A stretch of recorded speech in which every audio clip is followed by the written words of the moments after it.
Hey everybody, welcome back to another episode of Let's Have a Pint. Today we have Oatmeal Porter from Zipline Brewing. I have never actually had this one. I've had quite a few from Zipline before, but I haven't had the porter. I really enjoy porters. It's an American style porter, 6.2% alcohol by volume. It does not list on the bottle or on Untapped what the IBUs are. Not that with a porter,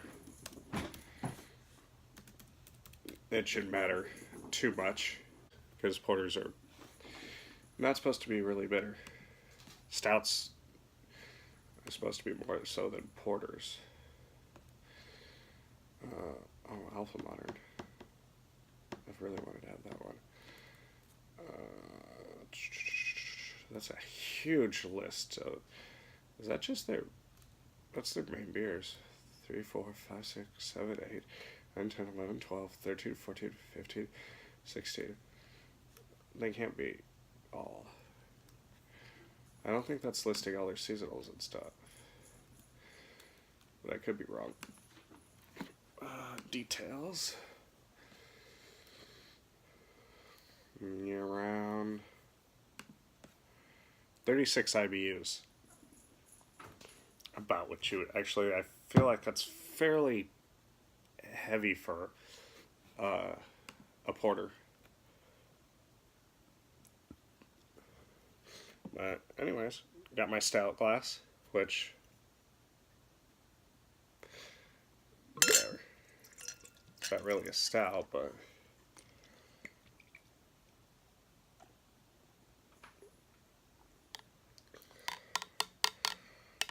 that's one thing that why I don't actually... I've had way more Zipline on tap than I have purchased. Because like I said, I try to stay away from bottles. It doesn't always happen. Last time I went to the store, mixed 6-pack I got, 4 of them were bottles, 2 were cans. Oh, it's not going to be that long. Calm yourself. Technically, you're still 4.5 hours away. One of my cats is begging to eat like she's dying. She is fine. Let's see. Not really much of a head. That's really all we got. And ever so slightly, like right here where it's at its thinnest, I can see the light a little bit. Just like 2 dots right in the middle here. A little bit down here at the bottom, but it's a pretty dark brew. The description on Untapped reads, all the dark chocolate and coffee notes you expect from a porter, with locally sourced rolled oats delivering an uncommonly silky, smooth finish. Let's get into the smell.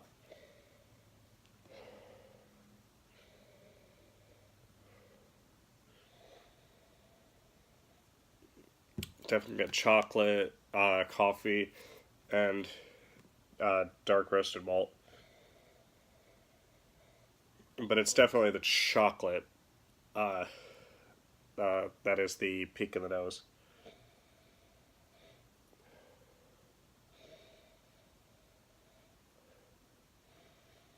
It smells very good, but it's definitely, chocolate here. I'd say coffee like right here, and like the dark malt or dark roasted malt down here. Very much chocolate heavy on the nose. It's even better because it's dark chocolate. My favorite.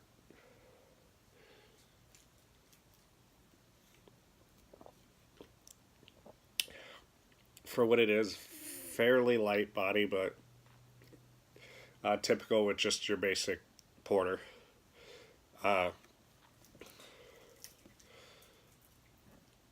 Can't tell how much carbonation there is to it yet. Just lightly carbonated. You can see a few bubbles, but not very much. There's very few, and they are moving slowly.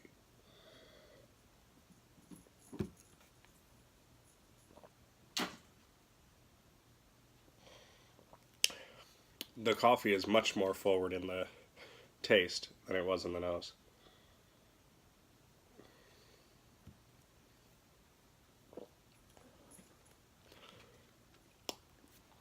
Like, it hits you right at the front of your palate and it does not let go.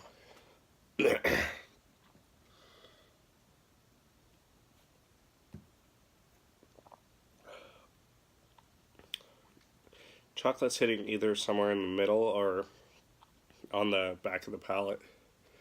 But it's coming through, but it's still very much overwhelmed by the coffee.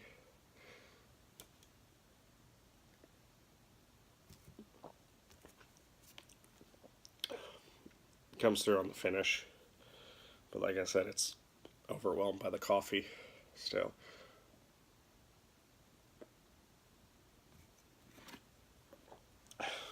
Bar none, it does not have to be a balanced beer, and it is not. So whereas on the nose, the chocolate was here, coffee was like here, and then the roasted malt was like here. On the palate, it's coffee, chocolate, no malt. I don't taste the malt at all. I just get the chocolate and the chocolate and coffee. I mean, I'm sure it's coming from the malt, but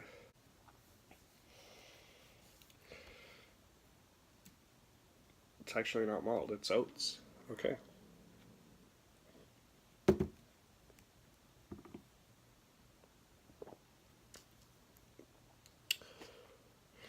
I don't know why I kept saying malt after I read that it was oats.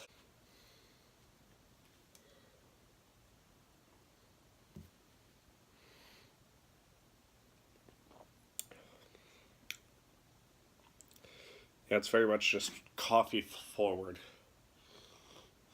on the nose.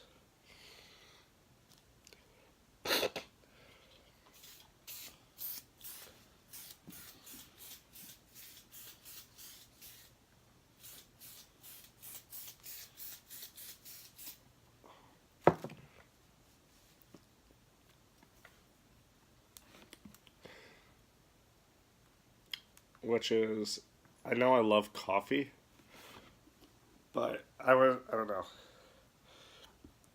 And I love a coffee bomb, but with a porter, I don't know if it works as well. You can have a chocolate bomb with a porter. Not that it's bad. It's very good. And honestly, I think it'll be get about a 4-star rating, roughly. But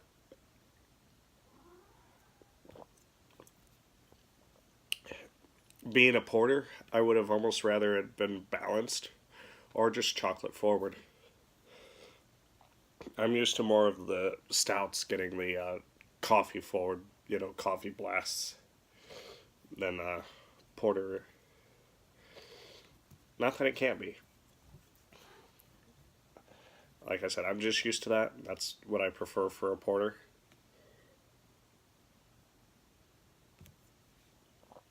This is bar none not the most easy drinking porter out there. Uh,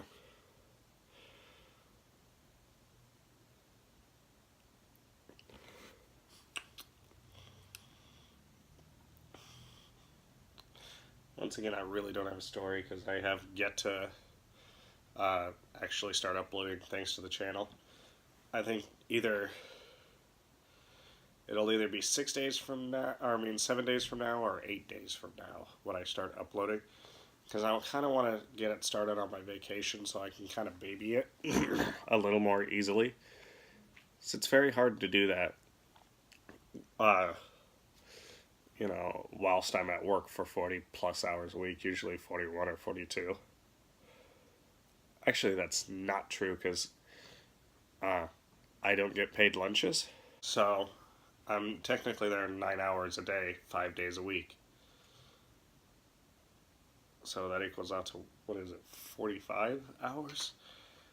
Not including any overtime that I possibly get.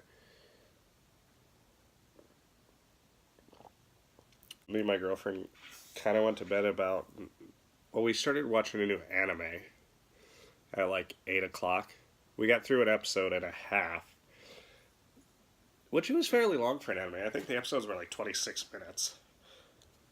Typically, an anime is uh, like 18 to 22 minutes. In our defense. Then we just passed right out here on the couch, and I think we went to bed like 9:30. But at that point, I couldn't sleep, so I was like, okay, I'll read like a chapter of my book because I haven't, life's fucked that up, gotten in the way of me reading. All right, I'll read a little more of my book, and I don't want to spoil anything. I did not expect what I read last night to be a thing. I mean, I kind of had an idea that this person might die, but then again, all the main characters are in perilous situations. We haven't gotten definitive proof of that, but it's pretty damn definitive. It would be something that would be near impossible to survive. But I meant to read a chapter. I started reading the next chapter because I was like, I feel like this is going to be it. And it started with with that character, so I was like, okay, well, I'll read this chapter too to get through this, and hopefully I'm going to bed with still alive. Well, my favorite character, but Max Hawthorne is an amazing writer, and he's very, very good about character development. It's not very often I've read such vivid and long-winded death scenes, which I say long-winded, but it's not a bad thing with a death scene, because it keeps you on the edge of your seat. It gets your adrenaline pumping. It was the opposite issue I had with the Indoraptor in Jurassic World. It did not get enough time. It was like it was there and then it was gone. This death scene for that character, I feel like would be at least that long of a scene if they made it into a TV series, which they should on HBO. I don't think there's enough tits and such for HBO, but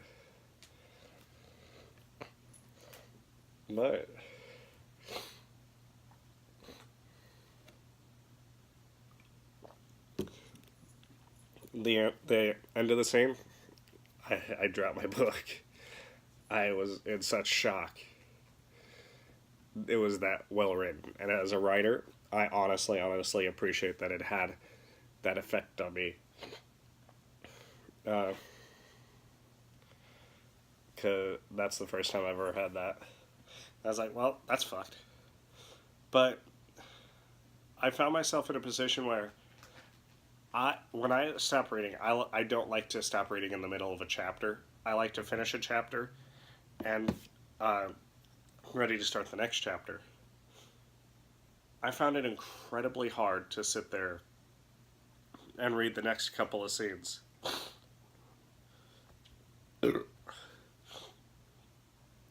Before the next chapter. And that's been my really my one issue throughout the novel. Well, I say throughout, but it's just the one instant. Like that needed to be the closer of the chapter. He could literally have had the other two scenes before it, although they were very short scenes, and the chapter was something like 15 pages long. The scene in question was probably 9 of those 15 pages. And then the next scene was 3 pages. Or 2 pages, and then the next one was 3. Right? Something like that, or 2 and 4, or something like that, I don't know. I know the last one was longer than the one directly after it, which was good. But if you watch the series, if you've read the series so far, maybe you haven't read this one, or you have, I don't know. uh, they're trying to get in. Another group of them are trying to get into this caldera called Diablo Caldera that humans have never been to before, but it's uh,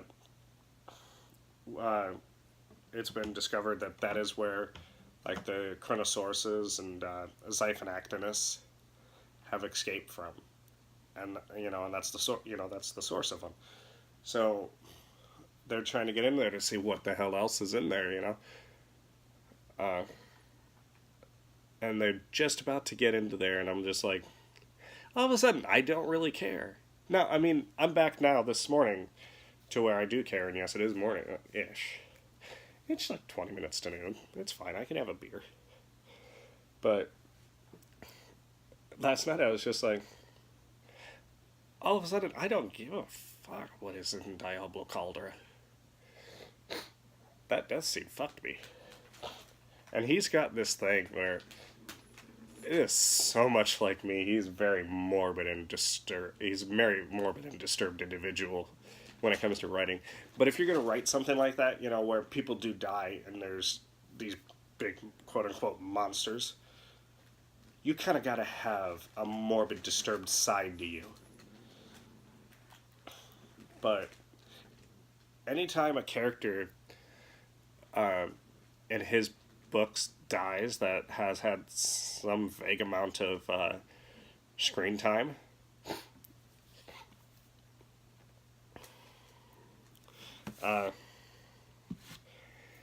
it takes a while, and when they start to get tortured, not like literally somebody's torturing them, but like, oh well, this happens that breaks some bones, or this happens and breaks their skull open or something, and 30 things happen in a row. Not exactly 30, but you know what I'm saying. Before, okay, now they're dead. It also adds to it.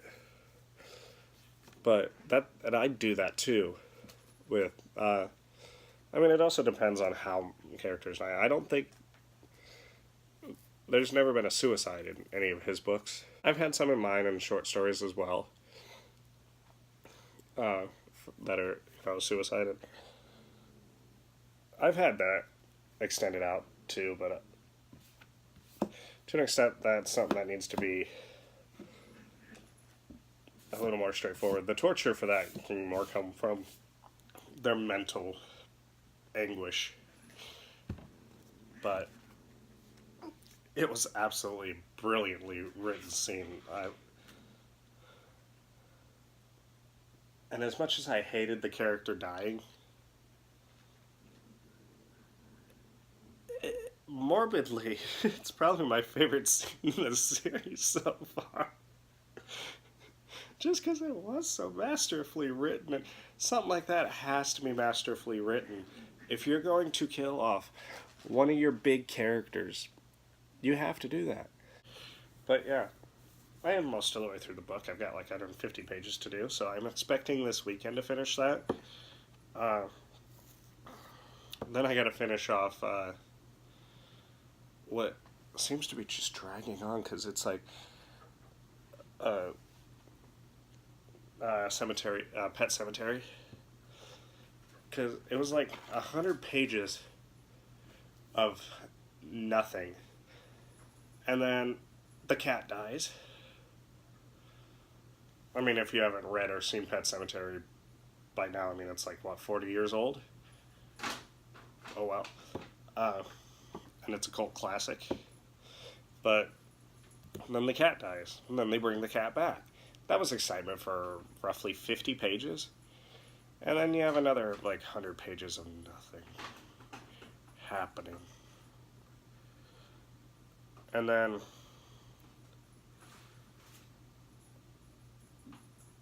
you finally get to where the crux of the story is, which I've got like 50 pages left to read in. And those last 100 pages have a fair amount of stuff going on, but really, that could have been a 200-page book. And it would have been fine. It's like 300 pages, 350.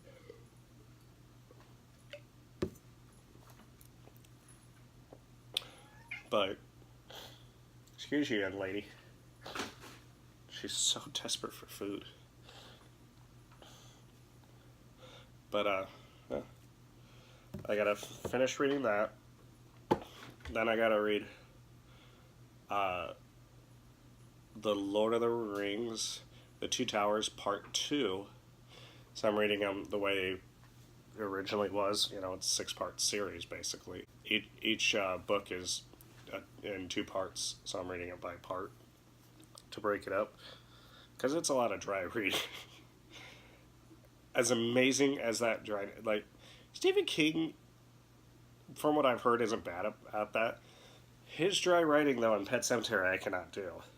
However, Tolkien's dry writing, I can do. But it has to be spread out more. Like, those parts are around 80,000 words. So it's okay. I can get through that. Stephen King's Pet Sematary, it's 90% dry, pretty much. And there is probably like 100,000 words in there, and it's rough. I know it was one of his early ones, but I got a ton of other books from Stephen King, so I'll get a good idea on that. One I really wanted to get is It, but I don't want to buy it paperback. I want to buy a hardcover.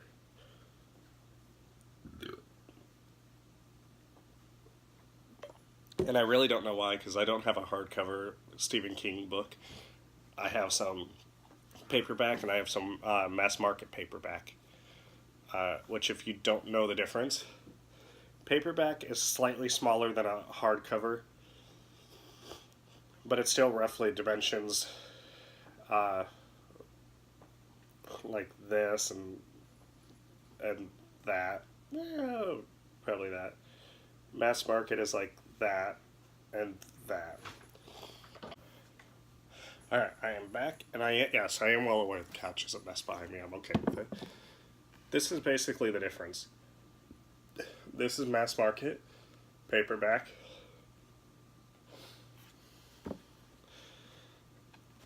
And this is just a regular paperback. That's the height difference. That gives you good.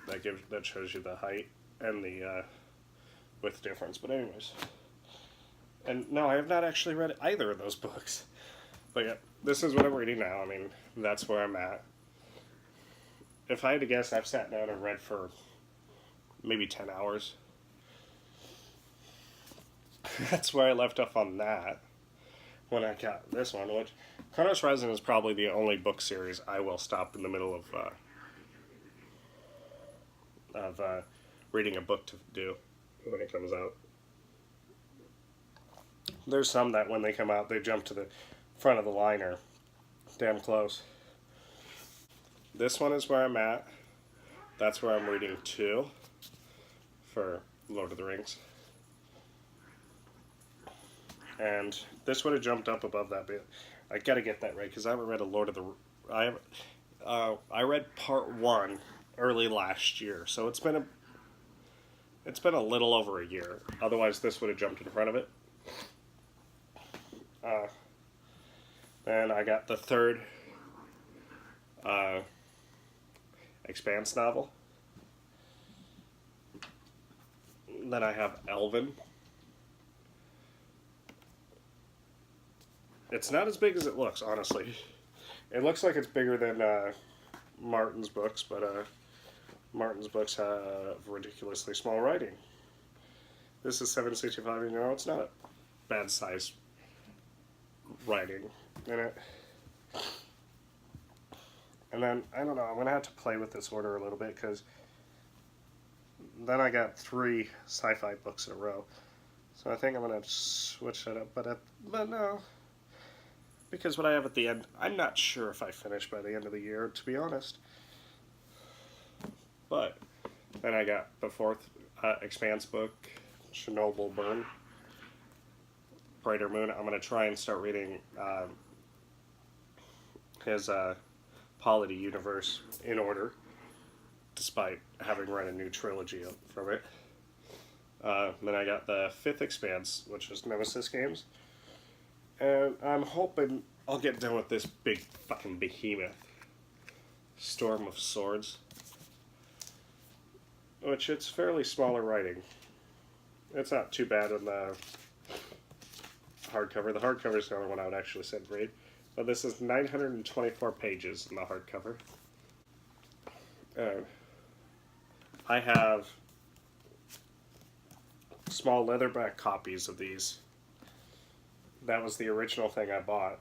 I didn't necessarily buy them to read them, but I thought, okay, well, I'll start reading them from this, and I opened it. I opened the first one, I was like, I need a magnifying glass. I mean, my eyes aren't great, but man, that fucked bad. But yeah, that's my goal reading list for the rest of the year. I guess if Kronos Rising Part 3 comes out, then that's going to change a little bit. But I'm actually hoping by the time I go back to work, I'll be on Part 2 of the Two Towers.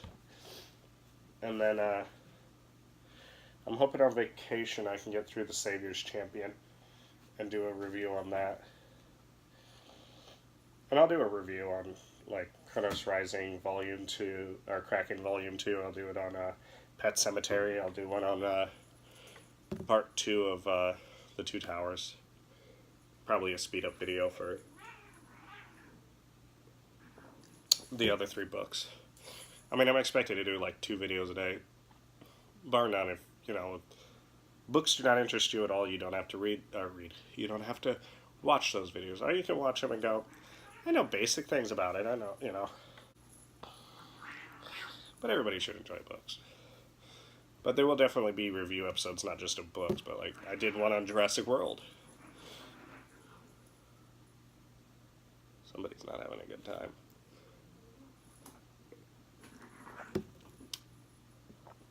But we're at the end of this video. I think I'll do 4 stars. It actually grew on me. I still would have preferred a sweeter porter, but that coffee bitterness is fine. So yeah, I'd say 4 stars. This is a beer that I bought just a bottle of. I actually appreciate that Zipline just has their basic thing there for their bottles, and then down there that's where they always have what the style is. And most of theirs they don't name. I think there's a few that they name, but I think. But yeah, most of them it's going to say what it is, and I prefer that. Like, you can have a name, but also say on the bottle what it is. Like, I've seen things that look neat, and I'm like, okay, that's got to be an Imperial Stout by the name of it. Ends up being just a single IPA or something, and it's way different. But, anyways. Ooh, does this one have a date on it? I mean, it's local, so it might not have sat too long. And not that it would matter as much with a darker beer. But it doesn't have any sort of dating on it. Alright. So, until next time, Prost.